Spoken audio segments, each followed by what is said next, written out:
ভাবেন নাকি? তোমার মাথাটা বড় হতে হতে একেবারে নষ্ট হয়ে গেছে না, মানে একেবারে খারাপ হয়ে গেছে। আমার মনে হয় তোমার একটা চাইল্ডহুড প্রবলেম। হ্যাঁ কি হুড?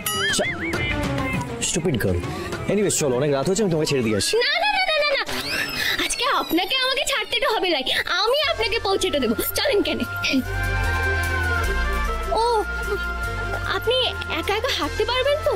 হ্যাঁ পারবো, না হলে কি তুমি আমাকে কোলে করে নিয়ে যাবে? চলেন কেন?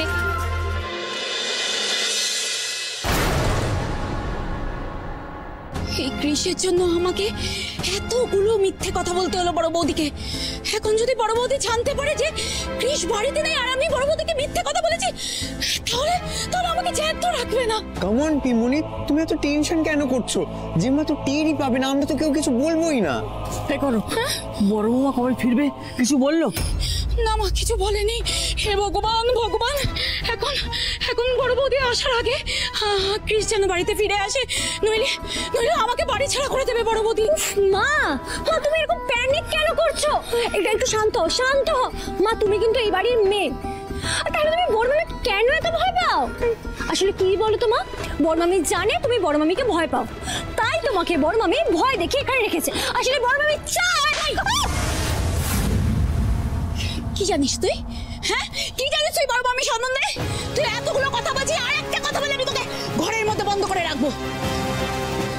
আজকে এই বড় মামির জন্যই আমরা খেয়ে পড়ে বেঁচে আছি, নইলে নইলে এই সংসারটা ভেসে যেত। তোমরা তোমরা কেউ বুঝতে পারছো না বড় বৌদি কতটা দরকার এই সংসারে। সবাই সবাই একদিন বুঝবে, সবাই বুঝবে। তোমরা এখন তো গ্রামে বিনু আবার ফিরে এসেছে, এই বেলা বিয়েটা করে নাও না, এই তো সুযোগ। গ্রামে গণবিবাহ হচ্ছে, তুমি বিনুরে লয়ে ওই ভিড়ে চলে যাও। ঠিক কথা কইছ।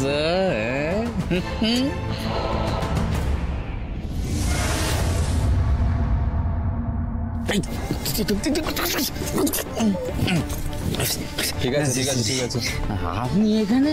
তোমাদের এই লুকিয়ে মদ খাওয়ার কথা আমি কাউকে জানাবো না, কিন্তু হ্যাঁ আমার জন্য তোমাকে একটা কাজ করে দিতে হবে। কি? গ্রামের লোকেরা মোহিনী মাকে অসম্মান করেছে, মোহিনী মাকে অসম্মান করে তারা গণবিবাহ থেকে নিজেদের নাম সরিয়ে নিয়েছে।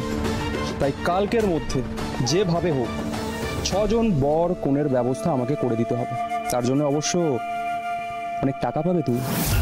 আগে স্যার আপনি যা বলবেন তাই হবে। আর হ্যাঁ, আরেকটা ছোট্ট কাজ করতে হবে তোমাকে।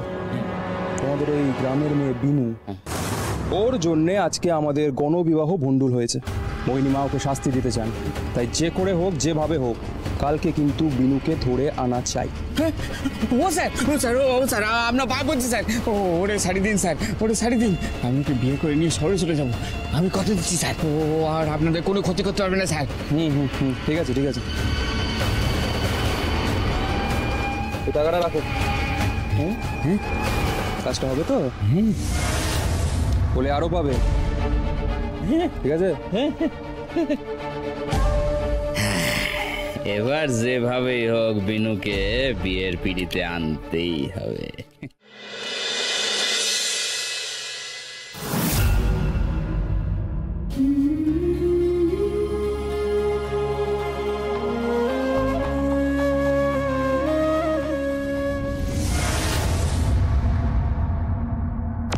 শুভ কাজে বেশি দেরি করতে নাই মিনুর মা, আজ এই গণবিবাহের দিন তোমাদের বিনুরে আমি বিয়ে করব ঠিক করছি। কিন্তু দুলাল মেসো, তুমি বিনুরে বিয়ে করতে রাজি করবে কেমনে? হ্যাঁ ও তো রাজি হবেই না, উপরন্তু বাবাও আজকে বাড়িতে, সে তো এ বিয়ে হতে দেবে না। সে চিন্তা তোর মায়ের, এতগুলো টেহা যখন নিছে তখন বিয়াতে রাজি করাবে সেই। দুলালদা তুমি চিন্তা করো নে, তুমি শুদ্ধ তৈরি হও, আর বাকিটা আমার উপর ছেড়ে দাও।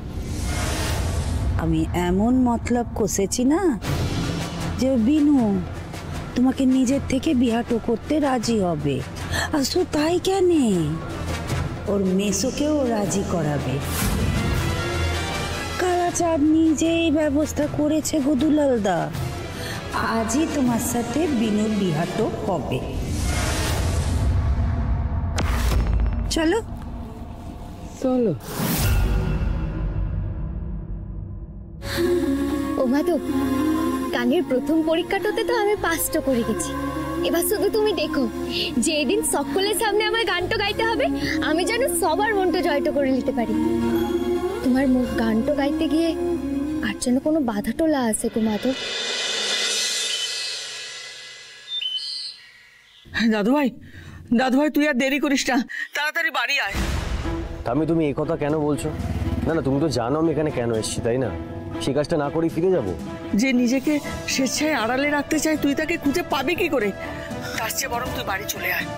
তোর মা ফোন করছিল, তোর খোঁজ করছিল। কিন্তু ঠামি, মা আমাকে ফোন করলো না কেন? সে না হয় তুই বাড়ি ফিরে বড় বৌদিকে জিজ্ঞেস করিস, আমাদের অত কথা জানার সাহস হয়নি। আর হ্যাঁ কৃষ, আমি কিন্তু এবার আর মিথ্যে বলতে পারবো না। বড় বৌদি যদি জিজ্ঞেস করে তুই কোথায় আছিস, কেন আছিস, আমি কিন্তু আর লোকাতে পারবো না বড় বৌদির থেকে। পিবনি, তুমি প্লিজ এরকম করো না। বড় বৌমা যদি জানতে পারে তুই লুকিয়ে মাধবপুরে গেছিস, তাহলে কিন্তু বড় বৌমা আমাদেরকেও ছাড়বে না। ওকে ঠাম্মি, পিবনি, কাম ডাউন। তোমরা চিন্তা করো না, আমি আজকে রাতের মধ্যেই বাড়ি ফিরে আসছি।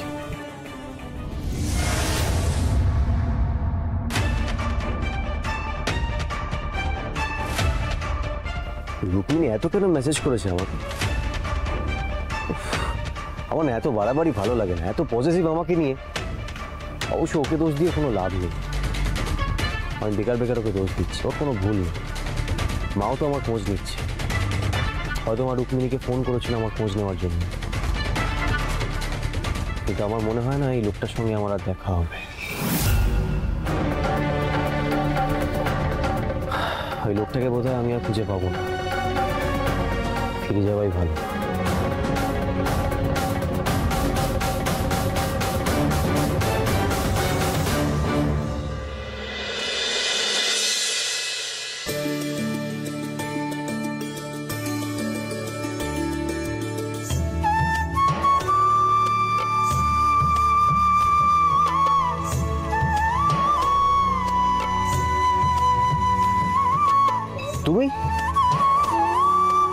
তুমি এখানে কখন এলে? দেখতে পেলাম না।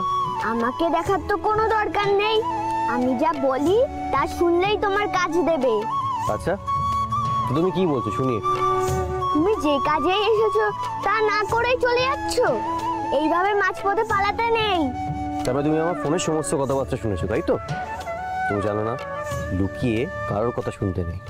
আমি এমনি সব শুনতে পাই গো, মাঝে মাঝে সবার ডাক শুনে আমার মাথাটাই জিন ধরে যায়, আর বুঝতেই পারি না কারটা আগে শুনবো আর কারটা পরে। সবাই আমাকে একসাথে ডাকে। আচ্ছা, তাহলে তোমাকে ডাকে সবাই? আচ্ছা, কারা ডাকে? নিশ্চয়ই তোমার বাড়ির লোক ডাকে। না, মানে তুমি সারাদিন এত দুষ্টুমি করো তাই তোমাকে ডাকে। মা দুষ্টুমিকে আবার লীলাও বলে, আবার আমাকে অনেকেরা চোরও বলে, জানো?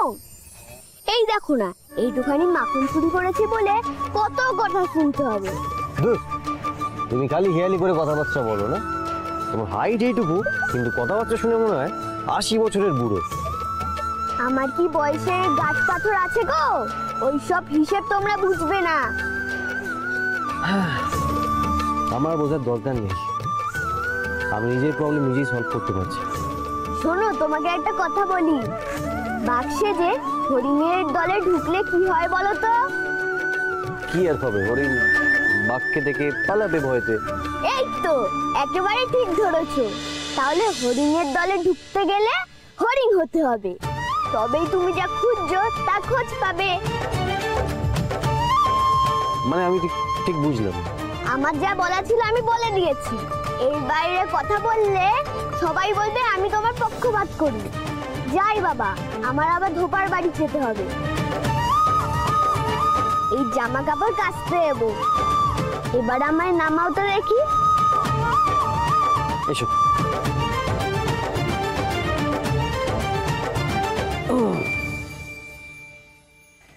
আসি আমি। হরিণের দলে ঢুকতে গেলে হরিণ হতে হবে, তবেই তুমি যা খুঁজছো তা খোঁজ পাবে। তুমি যে কাজে এসেছো তা না করে চলে যাচ্ছ, এইভাবে মাঝপথে পালাতে নেই। এই এই শোনো,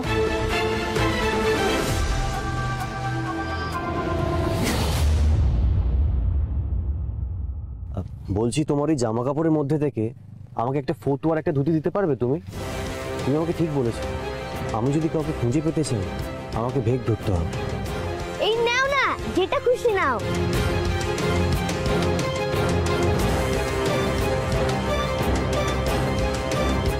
আবার কি হলো? মুখটা শুকিয়ে গেল কেন? না না, কিছু না। ধুতি পরবো কিভাবে?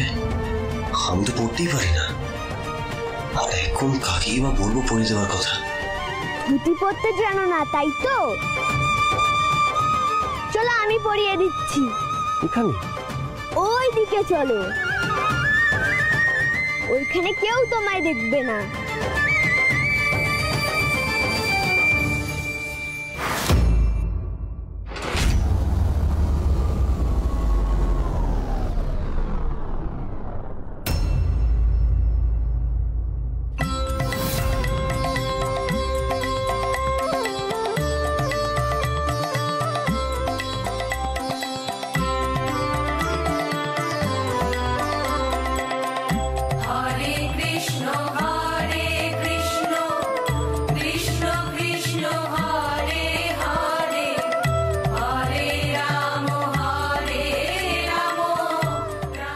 বাবাও তো এর মতনই গান গাইতো। ঠাম্মির কাছে শুনেছি মাধবপুরের বৈষ্ণব দলের সঙ্গে বাবার ওঠা বসা ছিল। আচ্ছা, আমি যদি এদের দলের সঙ্গে ভিড়ে যাই, এদের সঙ্গে আলাপ পরিচয় করে বাবার কথা জানতে চাইতে হয়তো বা কিছু জানতে পারবো।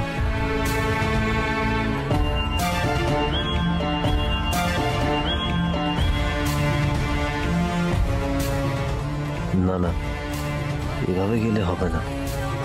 ওদের মতো তিলক কোনটি সব করতে হবে আমাকে, নইলে ওরা আমাকে দলে নিবেই বা কেন?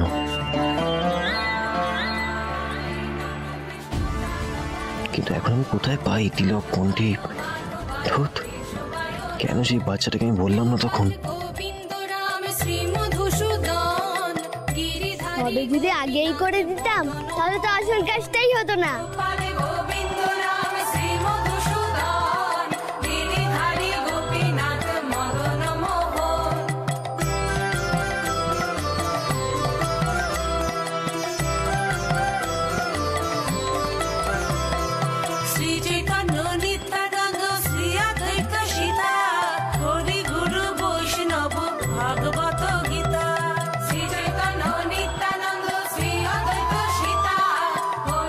দোকানটা তো আজকে সামলানোর মতো কেউ টোলাই, নইলে এই কীর্তন দলের সঙ্গে গিয়ে আমিও কীর্তনটা করতাম।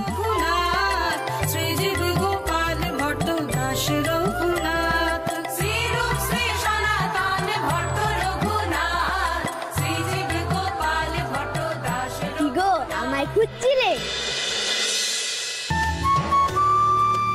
তুমি জানলে কি করে? সে জেনে যাই সবই। এই যেমন জানি তুমি এখানে কেন দাঁড়িয়ে আছো। আচ্ছা, কেন বলো তো?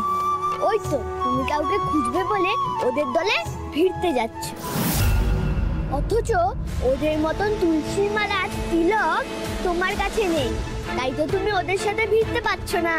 তুমি তো দেখছি সত্যি মানুষের মন করতে পারো। আচ্ছা, তুমি যখন আমাকে ধুতিটা পরিয়ে দিলে, একটা তিলক আর মালা আমাকে জোগাড় করে দিতে পারলে না? দেবো তো, তুমি একদম চিন্তা করো না। এসো দেখি আমার সাথে। কিন্তু কোথায়? ওই যে বিনুদির কাছে। না না না, অসম্ভব, ওর কাছে এখন যাওয়া যাবে না। ও হাজার একটা প্রশ্ন করবে আমাকে। সে তুমি আমার উপরে ছেড়ে দাও, তুমি শুধু আমার সাথে এসো।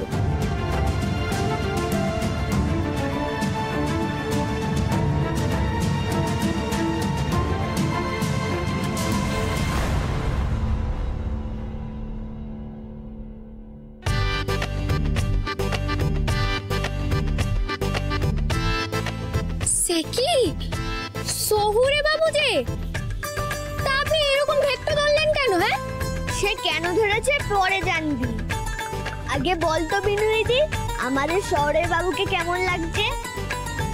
তুই বুঝি ওনাকে চিনিস? হ্যাঁ চিনি তো। উমা, কি করে চিনলে? মানে কোথায় তোদের আলাপটা হলো? দেখো এখন এসব কথা বলার সময় নেই যে কোথায় দেখা হয়েছে বা কোথায় দেখা হয়নি। মাধব, তুমি ওকে একটু বলো যে আমার কপালে একটা রসগোল্লা এঁকে দিতে আর একটা কণ্ঠির মালা পরিয়ে দিতে প্লিজ। কি কি বললে? আর আমি তো বললাম ওই তোমার কপালের মতন একটা রসগোল্লা আর কণ্ঠির মালা আমার চাই প্লিজ, একটু তাড়াতাড়ি। হ্যাঁ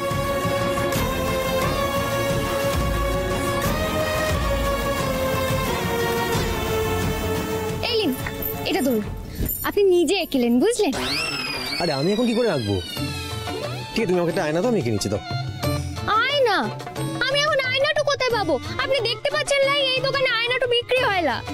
দেখো এখন তক্ক করার সময় নেই, বুঝতে পারছো? তুমি প্লিজ আমাকে একটু এঁকে দাও। হ্যাঁ, আর তোমার মতন এই গলার মালাটা আমি কোথায় পাবো আমাকে একটু বলে দাও প্লিজ। মালার দোকান তো আজকে বন্ধ। ঠিক আছে ঠিক আছে, তোমার গলায় যে দুটো মালা আছে তার মধ্যে থেকে একটা মালা তুমি আমাকে দাও এখন, আমি তোমাকে পরে ফেরত দিয়ে দেবো।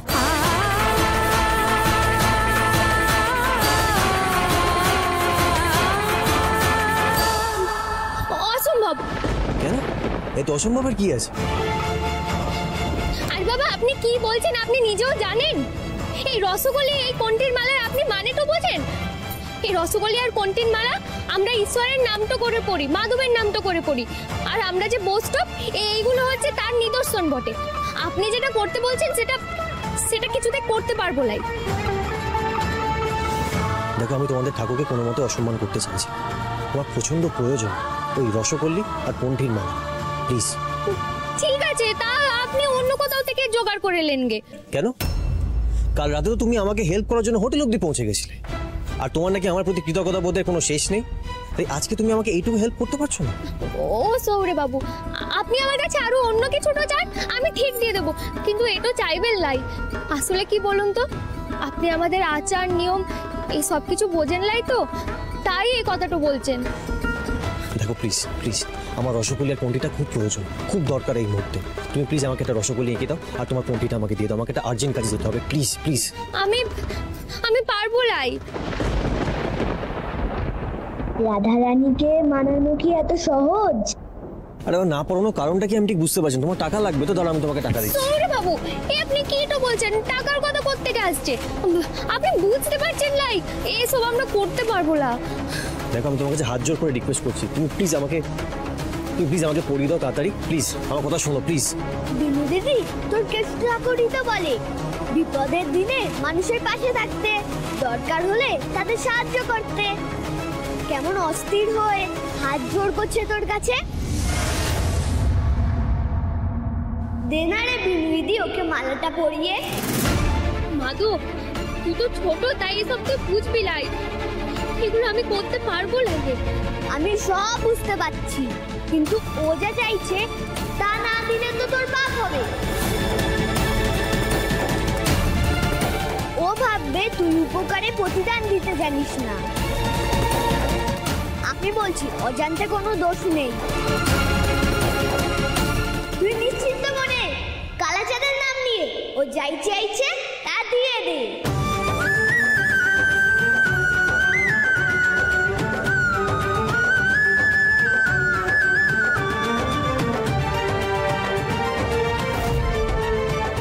আমায় তুমি মাপ তো করে দিও গো মাধব। এই রসগোল্লা আঁকা আর কোনটি বদল এই নিয়মগুলো আমাদের বিয়েটোর মধ্যে পড়ে, সেটা জেনেও আমি আজ কর্তব্যের খাতিরে এই কাজটা করছি। তুমি আমায় ক্ষমাটা করে দিও।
পরিয়ে দে।